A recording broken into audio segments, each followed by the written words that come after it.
Merci. Alors, je vais y aller dans l'attente des slides. En revanche, j'ai besoin de mes notes. Je vous promets qu'il y a tellement à dire sur les deux que je risque d'en oublier. Voilà.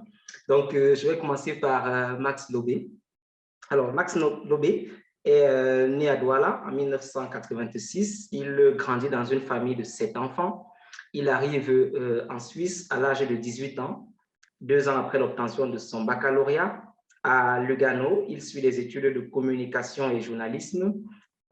Passionné d'histoire et de politique, il suit un master en politique et administration publique à l'Institut des hautes études en administration publique de Lausanne. Il est établi aujourd'hui à Genève et ses textes, tous publiés aux éditions Zoé, comprennent, entre autres, 39 rue de Berne, 2013, Confidence, 2016, qui a reçu le prix Amadou Corona en 2017, ou encore La promesse de sa femme excellence 2021. S'inspirant de la littérature traditionnelle africaine ainsi que des réalités de l'immigration en Suisse, Max Lobé traite des thématiques comme l'homophobie, la religion, la violence et de la situation des personnes sans papier. Max Lobé a fondé il y a 2 ans Genève Africa, qui est un mouvement épistolaire et artistique pour créer un dialogue entre la Suisse et une différente capitale africaine chaque année. Merci Max Lobé d'être présent. Sylvia Serbin est quant à elle journaliste, historienne et écrivain franco-afro-antillaise. Elle est née et a grandi au Sénégal.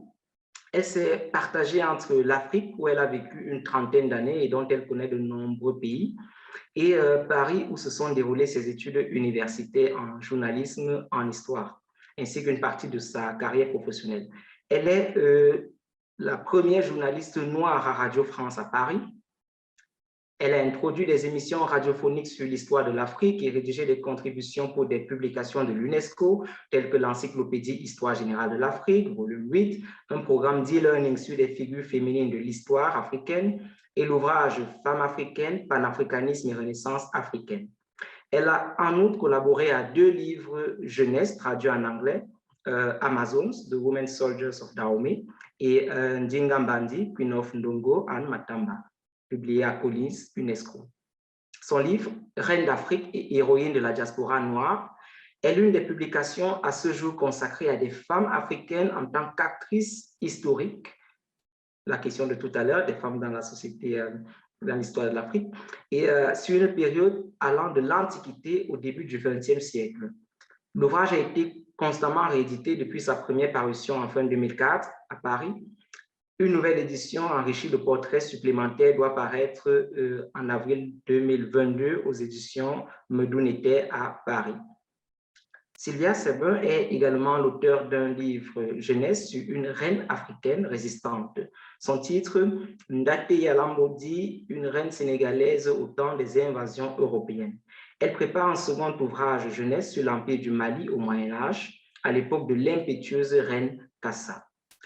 Elle a aussi été invitée à donner des conférences dans différents pays d'Europe, d'Afrique et des Antilles, ainsi qu'au Brésil et au Canada. Par ailleurs, durant 13 ans, elle a été conseillère municipale dans la commune où elle réside près de Versailles. Voilà, de quoi dire que le panel est fort intéressant pour nous parler du thème « Écrire » pour impacter la jeunesse africaine. Sylvia Serbin et Max Lobé, je vous passe la parole.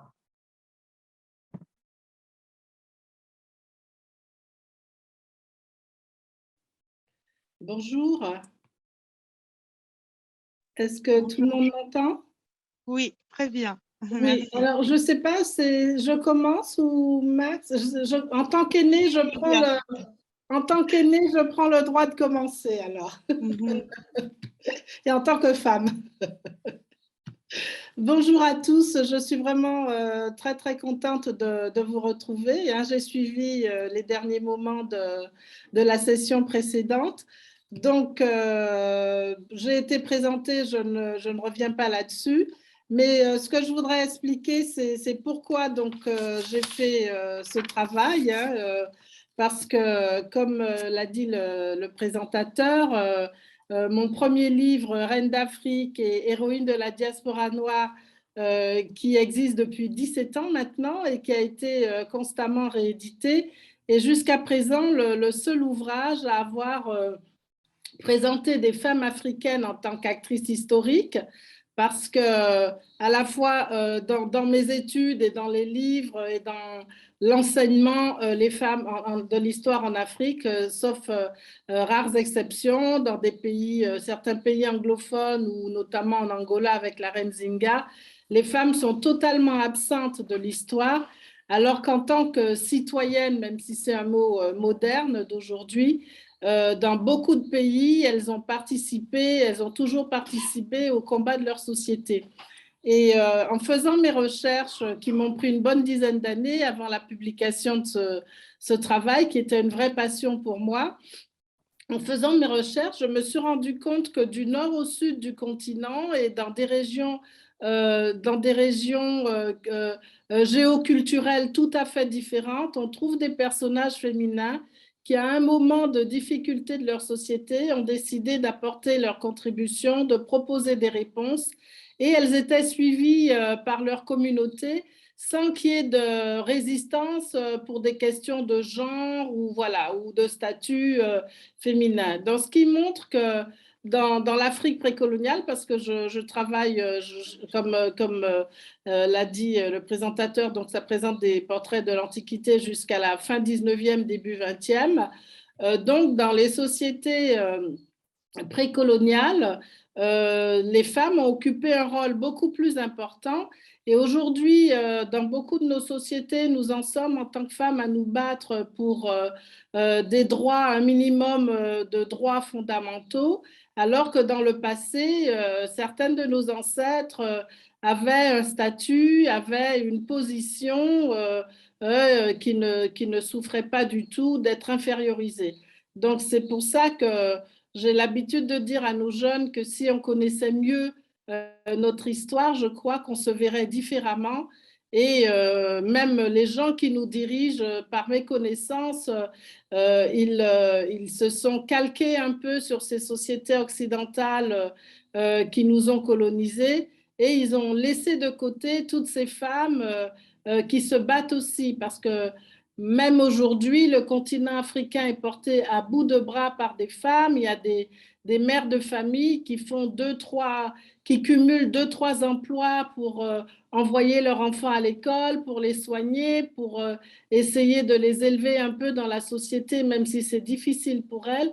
Et toutes ces agricultrices aussi qui se battent, qui font des coopératives pour essayer d'apporter de la valeur ajoutée à leur travail. Tout ce travail est assez peu valorisé et méconnu dans nos sociétés africaines. Alors c'est pour ça que l'histoire rejoint aussi ce monde d'aujourd'hui et cette image de la femme qui a longtemps été infériorisée aujourd'hui mérite d'être appréciée différemment. Alors, j'ai trouvé une petite explication, hein, je ne sais pas ce qu'elle vaut, pourquoi cet affaiblissement du statut féminin entre le passé et aujourd'hui. Et d'après les différentes enquêtes et les expériences que j'ai eues dans mes recherches, en fait, c'est à partir d'influences extérieures que ce statut féminin s'est trouvé complètement marginalisé. Par exemple, avec l'islamisation de l'Afrique et puis sa christianisation par des sociétés patriarcales étrangères, la femme n'avait plus le droit d'occuper un rôle social important, ne pouvait plus se mettre en avant dans l'espace public. Et au fur et à mesure que nos sociétés africaines s'occidentalisaient, c'est le pouvoir de l'homme, le pouvoir patriarcal a été mis en avant et tout cet apport féminin, qu'il soit économique, social, même spirituel, a été totalement mis de côté. Le rôle de la femme désormais dans ces sociétés à la fois islamisées, colonisées, le rôle de la femme devait rester devant ses fourneaux, dans son foyer, et elle n'avait plus droit du tout à l'espace public. Donc, c'est l'explication que j'ai trouvée et je l'ai expérimentée moi-même en faisant des recherches, par exemple, sur une reine de l'Empire du Mali, qui est l'objet de mon nouveau livre à venir, là, non pas Ndateya, la reine Kassa, pardon, qui a vécu au Moyen-Âge, dans l'Empire du Mali, où des traditionnistes m'ont dit qu'on n'a plus le droit de parler d'elle parce que l'islam n'autorise pas qu'on mette les femmes en avant. Alors, justement, le thème de cette conférence, impacter la jeunesse africaine, écrire pour impacter la jeunesse africaine, rejoint tout à fait ce combat que je mène depuis très longtemps, hein, depuis des années. Et donc, j'ai voulu fouiller un peu partout dans des archives. Et qu'est-ce qui a déclenché ça? Parce que je pense que c'est important de vous le donner. Je suis bavarde, donc si limitez-moi dans le temps s'il le faut. J'espère qu'on me fera un petit signe quand il faudra que je passe à autre chose. Donc, je voulais expliquer un peu ce qui a déclenché ma démarche. Je suis née, j'ai grandi au Sénégal et donc dans mon enfance, à l'époque, il n'y avait ni télévision, ni jeux vidéo et le soir, en rentrant de l'école, souvent on avait des anciens qui nous réunissaient et qui nous parlaient à la fois de leçons de morale à travers des contes, des légendes, mais aussi qui nous parlaient des grands royaumes, des grands empires africains du passé. Et parmi les personnages dont on nous faisait le portrait, dont on nous vantait la bravoure, il y avait des hommes, il y avait des rois, il y avait des grands guerriers, mais il y avait des femmes, il y avait des reines qui exerçaient vraiment le pouvoir, il y avait des mères de grands personnages, il y avait des conseillères de rois, il y avait des femmes dans une cour qui avaient un rôle important. Et plus tard à Paris, quand j'ai fait mes études d'histoire, à l'université, c'était à l'époque du féminisme émergent, un peu en France. Et je me suis spécialisée dans l'histoire de l'Afrique et on n'entendait pas du tout parler donc, de personnages féminins. C'était toujours Sundiata, enfin les grands dirigeants connus. Et j'ai posé la question à un de mes éminents professeurs qui m'a dit les femmes noires n'ont joué aucun rôle dans l'histoire. Et si vous avez entendu parler de personnages féminins, ce sont des mythes inventés par des populations primitives pour valoriser un peu les femmes. Bon, à l'époque, on ne répondait pas à ces professeurs, on n'engageait pas de débat, donc j'ai pris ça avec beaucoup de frustration. Et quelques années plus tard, j'étais jeune journaliste à Radio France à Paris et je faisais des recherches sur des archives militaires françaises du 19e siècle. Et là, je tombe sur le compte-rendu d'un officier français à sa hiérarchie à Paris qui raconte une résistance très, très importante. Ils étaient en train d'essayer de coloniser le nord du Sénégal. Moi, je suis née à Saint-Louis, donc c'est une région aussi qui fait partie de mon patrimoine historique. Donc, ils étaient en train d'essayer de coloniser le royaume du Waalo. Il expliquait qu'il y avait une très forte résistance locale et que cette résistance était conduite par une femme. Et c'était la reine Ndateya Lambodj. Et là, je me suis dit, mince, si même les Blancs citent le nom d'une femme comme résistante, c'est que ce ne sont pas des mythes, voilà. Et je vais utiliser ça pour commencer des recherches. Et, alors évidemment, j'ai relevé tout ce que j'ai pu trouver sur elle. Et de fil en aiguille, j'ai commencé comme ça à fouiller partout dans des archives pour voir si je trouvais des noms de personnages féminins qui avaient eu un rôle dans les combats de leur société. Et ma chance aussi, c'est que je voyageais beaucoup sur le continent quand j'étais donc journaliste et j'essayais de rencontrer des traditionnistes pour essayer de confronter ce que j'avais trouvé dans les sources écrites sur ces personnages. Quelquefois, c'était juste 2 lignes ou bien un nom qui était mentionné avec 2, 3 choses, voilà. Et pour voir si je pouvais étoffer un peu les informations que j'avais. Alors, il y en a qui se prêtaient au jeu. J'ai rencontré beaucoup d'érudits dans certains pays qui étaient contents de voir qu'on posait des questions sur ce sujet-là et j'ai pu compléter un certain nombre d'informations que j'avais et puis c'est ce qui a donné Reine d'Afrique. Et puis dans d'autres, comme je disais, à Bamako, ce monsieur qui m'a dit non, non, on ne parle pas des reines parce que voilà, l'islam ne l'autorise pas. Voilà, mais en tout cas, j'ai réussi à faire un corpus de 25 personnages maintenant, puisqu'il y a une nouvelle version qui est en cours avec de nouveaux personnages de résistantes africaines. Et ça a donné Reine d'Afrique, héroïne de la diaspora noire. Donc au début, je faisais ça par curiosité personnelle, c'était vraiment ma passion. Et puis, quelques temps plus tard, bon, j'ai une fille à l'époque, elle avait 8 ans, elle venait de voir un film animé que beaucoup peut-être de votre génération connaissent, qui s'appelle, c'est l'histoire de Pocahontas, l'histoire d'une jeune princesse indienne qui est partie en Angleterre et qui se battait pour son peuple. Et donc après, le soir, en rentrant du cinéma, ma fille, elle avait 8 ans, elle me dit d'un air un peu intrigué, mais je ne comprends pas, tous les grands pays, ils ont des femmes importantes, il y a Pocahontas, même les Indiens, ils ont Pocahontas, il y a la reine Victoria d'Angleterre, il y a Jeanne d'Arc, enfin bref, et nous, parce qu'elle est noire comme moi, est-ce qu'on n'existait pas avant? Et là, ça m'a interpellée parce que je me suis dit, le continent africain est quand même le plus peuplé le plus anciennement peuplé de cette planète, hein, c'est là où l'homme est apparu. Et aujourd'hui, nos enfants, les afro-descendants, nos jeunes enfants, en sont arrivés à penser que si on ne parle jamais de personnages noirs dans l'histoire, c'est qu'on a dû arriver après les autres. Voilà, et qu'on n'a pas plus d'espace à occuper parce que les Noirs sont arrivés sur Terre après tout le monde et qu'ils n'ont pas joué de rôle dans l'histoire. Et c'est ça qui a été un peu mon moteur. Je me suis dit, bon, tout ce travail que je fais pour moi un peu égoïstement, je vais le partager. Donc, j'ai commencé à écrire.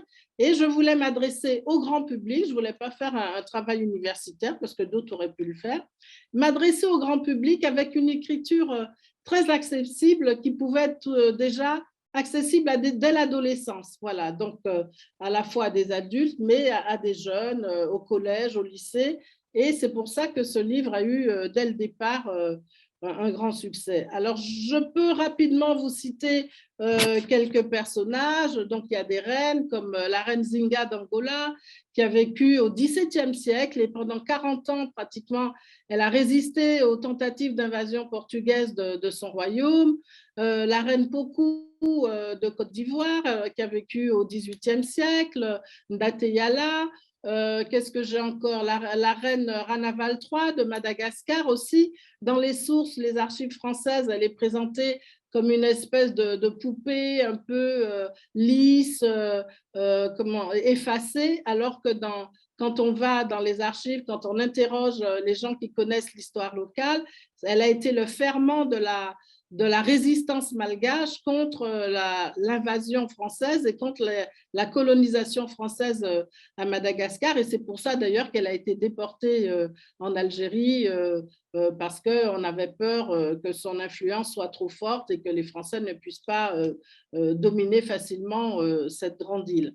Donc voilà, il y a des reines, donc des femmes de pouvoir. Il y a eu aussi des femmes d'influence. Je parle d'une grande commerçante du 19e siècle au Nigeria, Madame Tinubu, qui avait un quasi-monopole d'exportation d'huile de palme vers la Grande-Bretagne déjà au 19e siècle. Et elle était très riche et avec son argent, elle achetait les meilleures armes, les plus performantes puisque les Anglais tentaient de coloniser le Nigeria. Donc, avec son argent, elle achetait des armes aussi perfectionnées que ceux des Anglais. Elle les achetait à des Hollandais qui étaient concurrents des Anglais dans la course à la colonisation, parce que ce que vendaient les Européens comme armes aux Africains, c'était des armes qui n'étaient plus en usage, qui étaient trop dépassées pour être utilisées. Mais donc voilà. Et elle achetait les meilleurs canons, les meilleurs fusils pour protéger son pays contre les envahisseurs britanniques.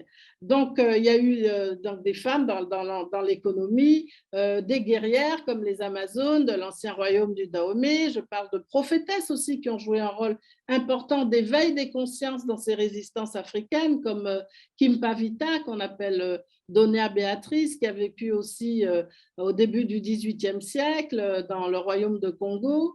Qu'est-ce qu'il y a encore? Des résistantes à l'esclavage en Afrique, comme des femmes au Sénégal, les femmes d'Under, contre la traite arabo-musulmane, qui ont préféré se sacrifier plutôt que d'être déportées en esclavage par les arabo-berbères vers l'Afrique du Nord, vers le Maroc, vers la Tunisie.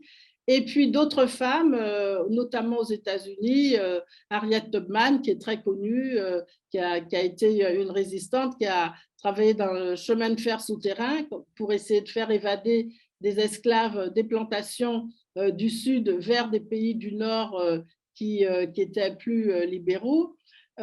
Aussi une résistante en Guadeloupe qui a lutté contre le rétablissement de l'esclavage par Napoléon Bonaparte en 1802. Voilà, il y a tous ces portraits.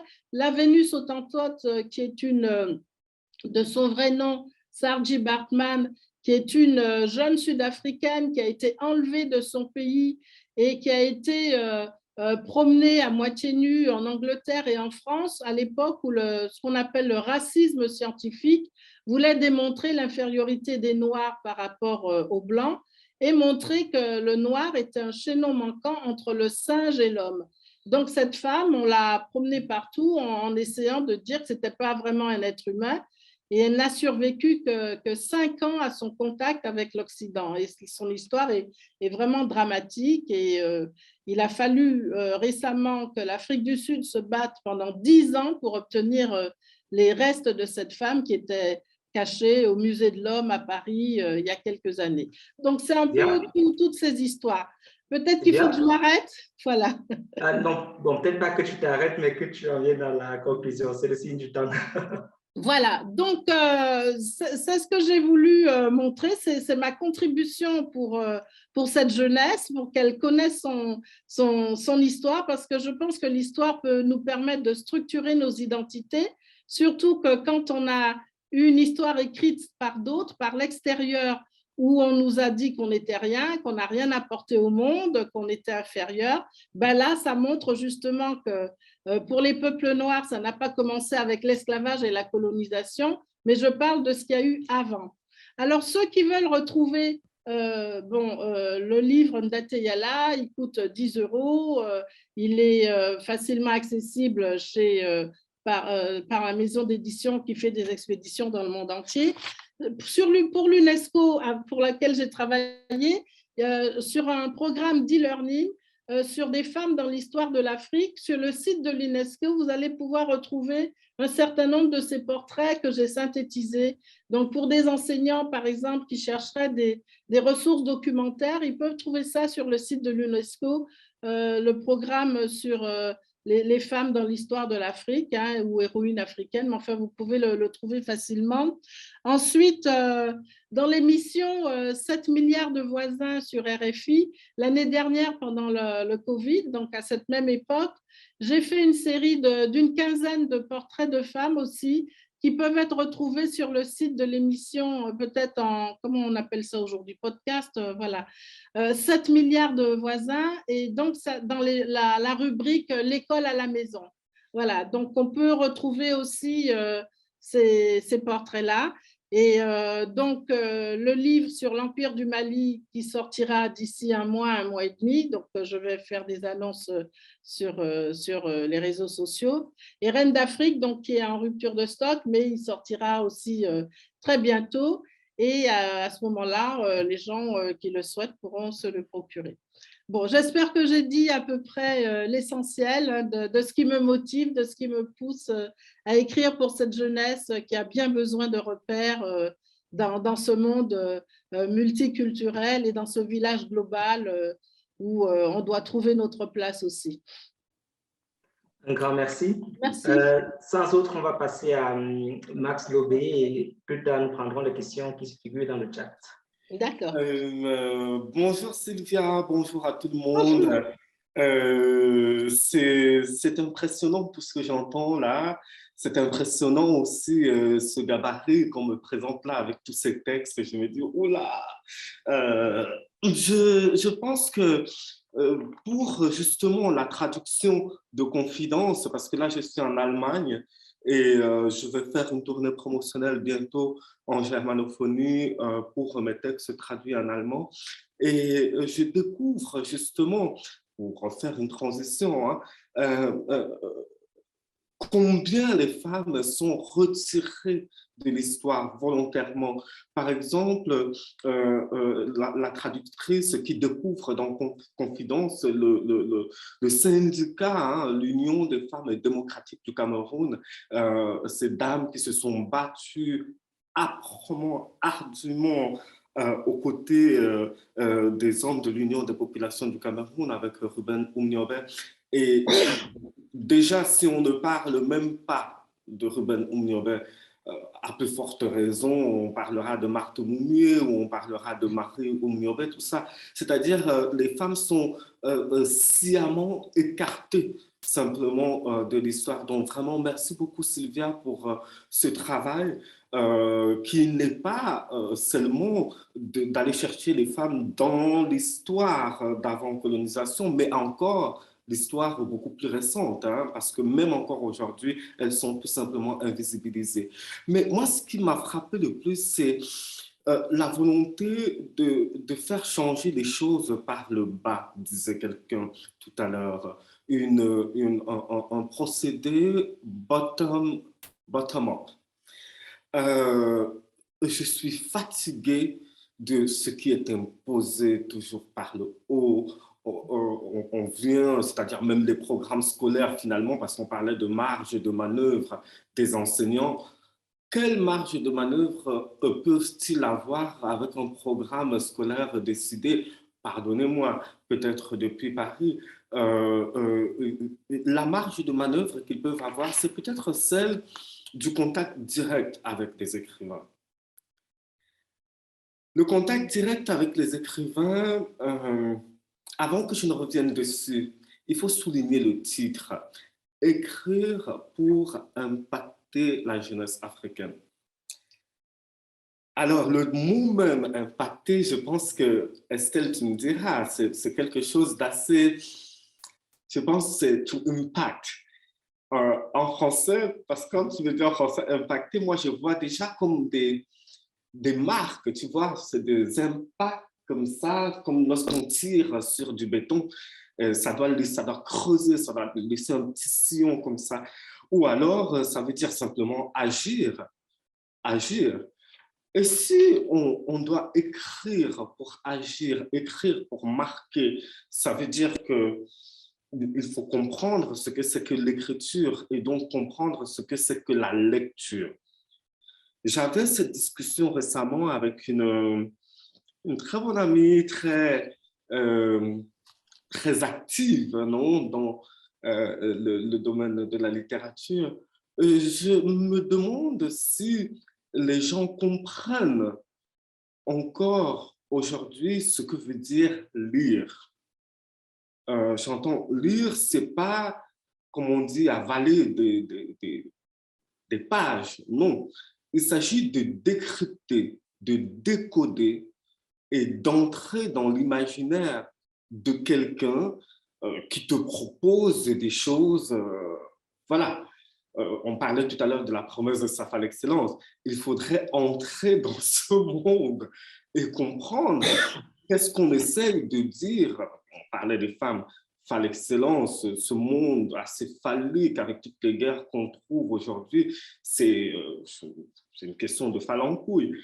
Mais lire aujourd'hui pour les jeunes, est-ce qu'ils comprennent ce qu'ils lisent?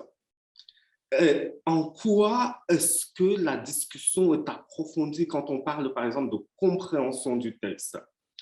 Et pour cela, je vais faire peut-être une question qui va vous étonner.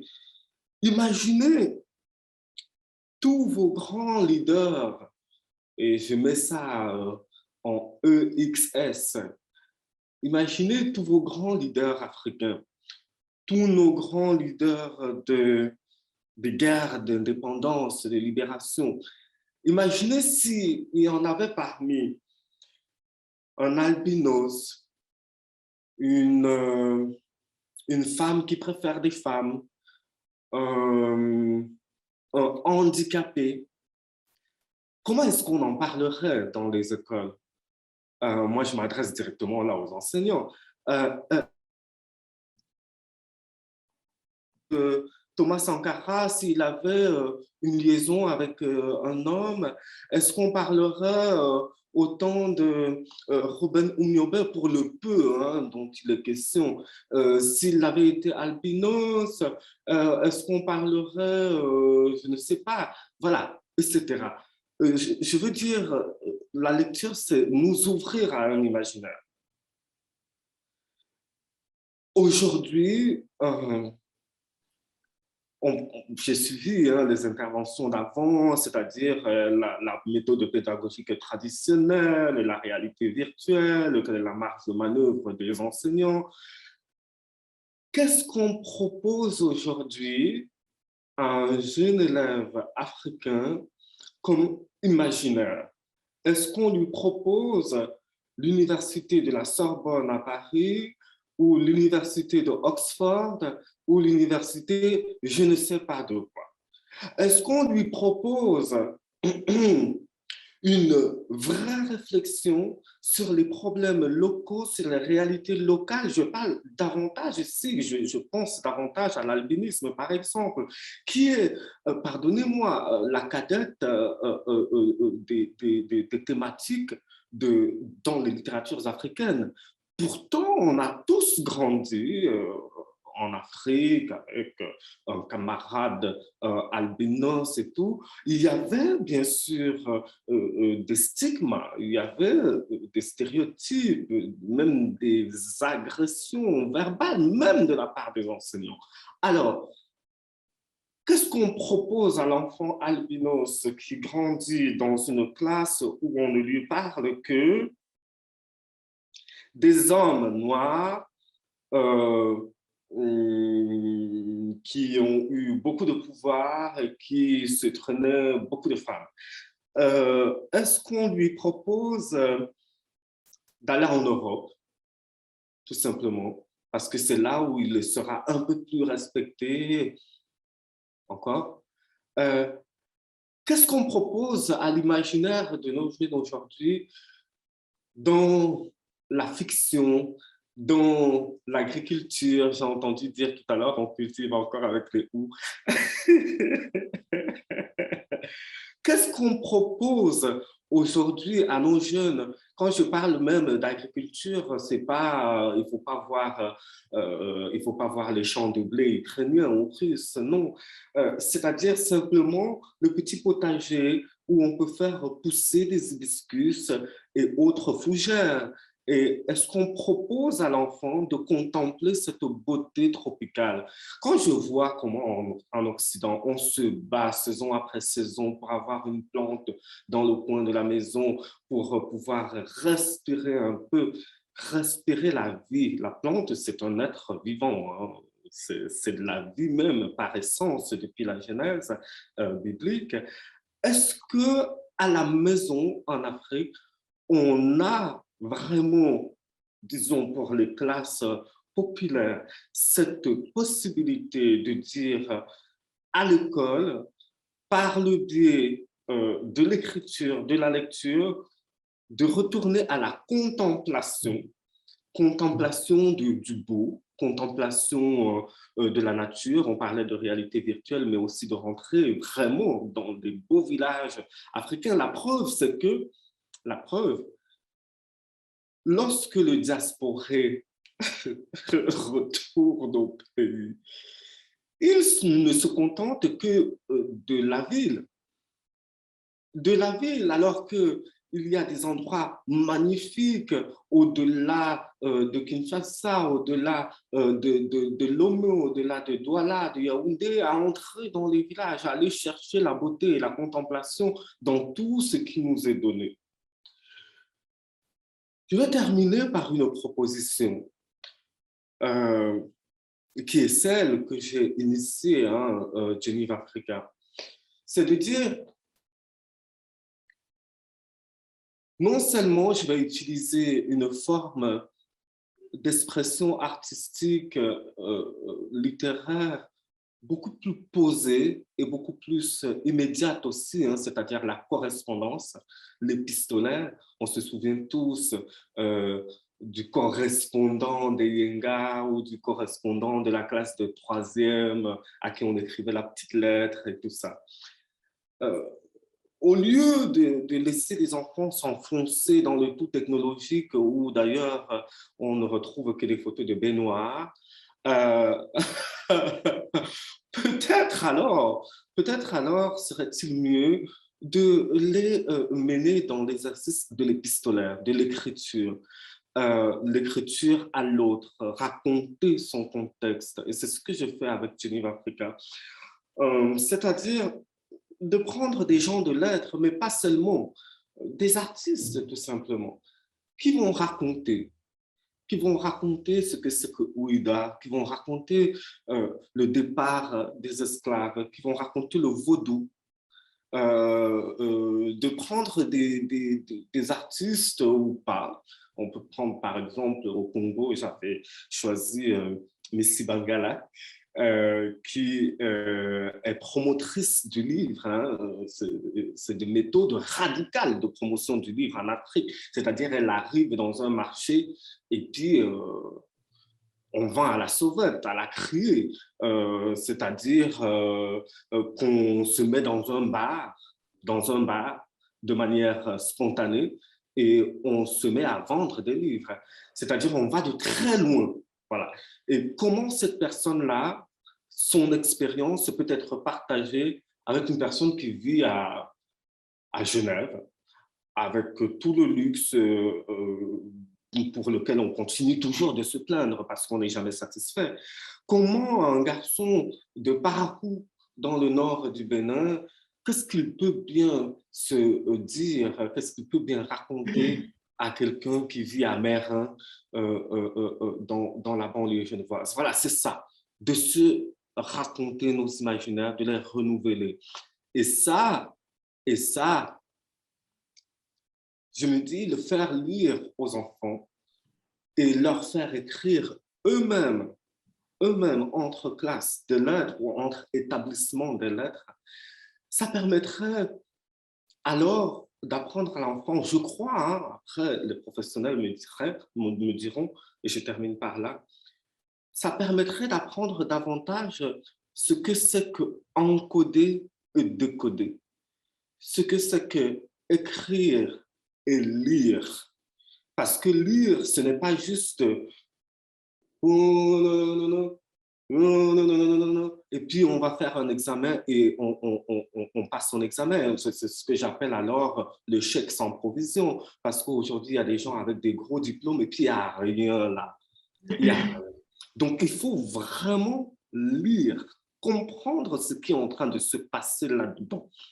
Et je pense, voilà, par le biais de la correspondance, le développement des imaginaires, ne mettre aucune frontière, même pas que la religion soit une frontière, qu'elle soit un atout. Quand je parle de religion, j'entends même nos religions traditionnelles africaines, qu'elles soient un atout supplémentaire à ouvrir nos horizons et voilà, à éviter tous les trucs qui nous amènent dans cette migration folle qui fait de la Méditerranée aujourd'hui un tombeau à ciel ouvert. Voilà ma proposition, en tout cas, pour aujourd'hui. Merci beaucoup, Max. Sur ces mots puissants, je vais rapidement, puisqu'il nous reste un peu plus de 5 minutes, prendre les questions qui sont dans le chat. La première concerne Sylvia sur les archives. Où est-ce que vous les trouvez? Comment travaillez-vous? Est-ce que c'est facile? Alors, première réponse, c'est très, très difficile. Ma chance pour un certain nombre de personnages, c'est que j'ai commencé à travailler dessus il y a très longtemps, dans les années, au milieu des années 70. Donc, je ne voulais pas dire mon âge, mais vous allez sûrement. Et donc, moi, en général, quand je suis sur des documents rares comme ça, je note vraiment À l'époque, on pouvait difficilement faire des photocopies, donc je passais des heures, donc soit aux Archives nationales à Paris, mais je suis allée aussi au Vatican. Ils avaient à l'époque une bibliothèque où il y avait énormément de choses, parce que comment dirais-je, les missionnaires ont accompagné parmi les premiers les invasions européennes vers le continent africain, donc des comptes rendus. Heureusement que j'ai fait du latin longtemps, donc je comprenais un peu. Et donc, voilà, en Angleterre aussi, il y a une grande bibliothèque qui s'appelle SOA, c'est la SOAS, pardon, c'est la bibliothèque qui traite de tout ce qui est empire britannique et où il y a des informations très importantes, des ouvrages qu'on ne trouve nulle part ailleurs. Et voilà. Donc, j'ai pu travailler sur ces documents-là. Mais ce que je veux dire aujourd'hui, par exemple, j'ai voulu plus récemment aller retrouver des archives que j'avais consultées il y a 25 ans, 30 ans, et où je voulais certains détails.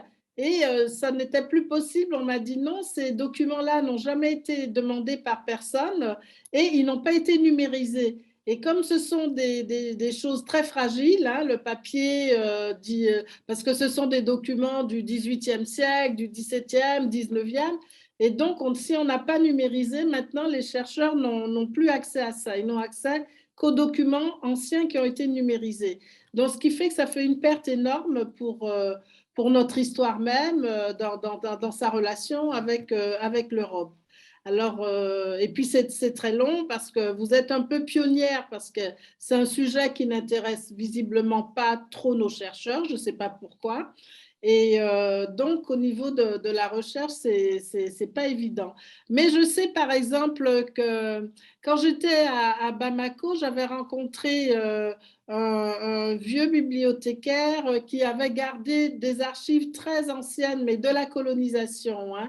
Malheureusement, c'était sur des étagères assez poussiéreuses. Il n'avait pas d'aide, donc il essayait de préserver ça comme il pouvait. Donc, je pense que chacun dans son pays peut essayer de voir qui a pu garder des choses, même déterrer des choses dans des bibliothèques ou voilà.